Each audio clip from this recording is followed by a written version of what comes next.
All right. I'm free. I'm free. I'm done. It's done. I'm free.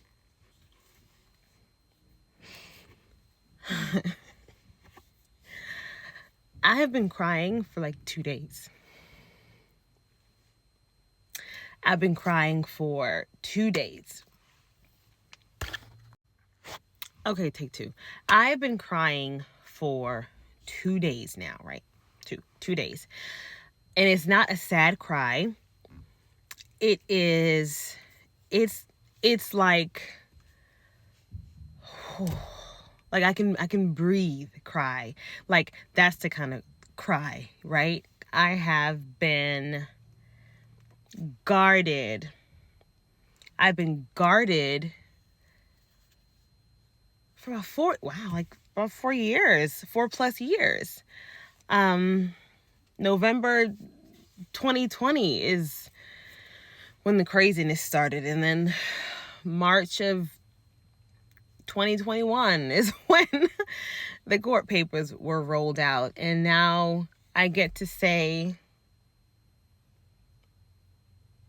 that I'm done in April of 2025.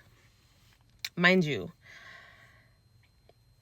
the divorce was final in July of 2020, but the court proceedings began in March of 2021 because the person, I guess, just wanted to spite me, I guess. To this day, I have no idea. We, like I said in many of the videos, and I made notes that way I don't go too off script and forget to say the things that I wanted to say for this video, and also don't want it to be 10 million minutes long. But I lost my train of thought. Oh gosh. Okay, I'm just gonna keep going. Okay, so it's done. It's over. It's done. And what had happened was we went, and I just knew that it was going to be another continuance, but I was hoping and prayerful that it could be done. But I had known so many loopholes and so many last minute, we got to go back to the, chambers and have conversations. I had known too many of those moments. So while I was hopeful and prayerful, I was still like, okay, it can go either way. So in February of 2023, they drew up a motion to ask me for child support. Like I said in previous video, how I felt about that, it was definitely all personal, had nothing to do with the children. We had never had a conversation about any of that stuff. And then out of left field, after they told the people that they wanted me to apologize, that was their reasoning, whatever, right? So we go in, and the judge is recapping and, asking, do we have, are we prepared to get on the stand and, have this hearing where I present how many days I had them for the year of 2023 and how many days he had them for the year of 2023. So we're nickel and diming days. Whew.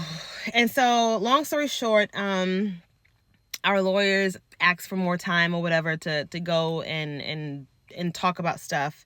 And I hate that I'm rambling because I don't want this video to be too long. But anywho, so what could have happened had we taken the stand would have been we had to show and prove how many days we had the kids. So I would have gotten up there and said I had them for 150 something days. He would have gotten up there and said I had them for 100 and whatever days, and no, she didn't have them for these many days. And if the judge believed me, he would have had to pay me about $6,000. But if the judge believed him, I would have had to pay him like $8,000. And so since it was his motion, they bargained with my side to say, okay, do you want to do this instead? So he offered $3,000 for me to pay him $3,000, $2,000. Like, for what? Of what? Well, for expenses and bills and medical, like, what? So I brought my proof of, my children don't owe anything in this, and these are his medical bills and things of that nature. It was so foolish. And me and my village, we offered to put more money than he was asking for in a college fund for the kids and just to be done and walk away. But no, he wanted money for his pockets. And he also wanted me to take down my social media posts. That was one of his, stipulations and one of his asks. And I was definitely denied. So long story short, I settled with giving him $1,500 versus either one of us getting on the stand and literally putting my fate in the judge's hands. Because what if I couldn't prove, what if it was like 1 day off or 2 days off between the two of us, and now I owe him $8,000. And yes, I left about $6,000 on the table, but it was never about money for me. I walked away from the marriage, not asking for anything. Mind you, like I mentioned in another video, I was awarded the car. He came back and took the car and sold it. I didn't care. I did not care. If you know me, I'm not a materialistic person. I like things, of course, but I wanted to be out. I wanted to be done. I wanted, okay? So I didn't, whatever, $8,000, $6,000, or $1,500 to walk away, to leave me alone. And that's what I said to my lawyer when he said, okay, well, this is this, this is that. Are you okay with that? And I said, so I just pay the $1,500 and he gets to leave me alone? Like, he has to leave me alone now? Like, can we be done? Can we be done now? Oh my gosh. And excuse me if I seem different, because now I feel like I am feeling all the things. When I tell you my hand to God, like, I'm not sad. I'm not sad about any of it. I am relieved, and I really feel like a weight has been lifted, and I feel like now I'm giving myself space to feel all the things.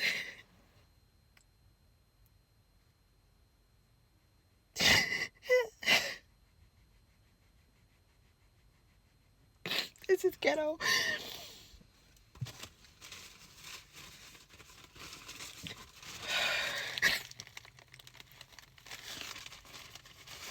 I'm giving myself space to feel everything. And now I'm feeling all the things. I am feeling all of the things. But it's not anger. It's not rage. I just remember times. Like, I'm relieved because I remember times when I had to, when we were switching the kids, over months at a time, and having to hug my babies and tell them I'll see you later and comfort them while they cried, because there is a literal person standing in between proper parenting, if that makes sense, right? It never needed to be this complicated. It never needed to see the inside of a courtroom. Like, our situation never called for that. Never. It was it was never this serious at all, like, ever.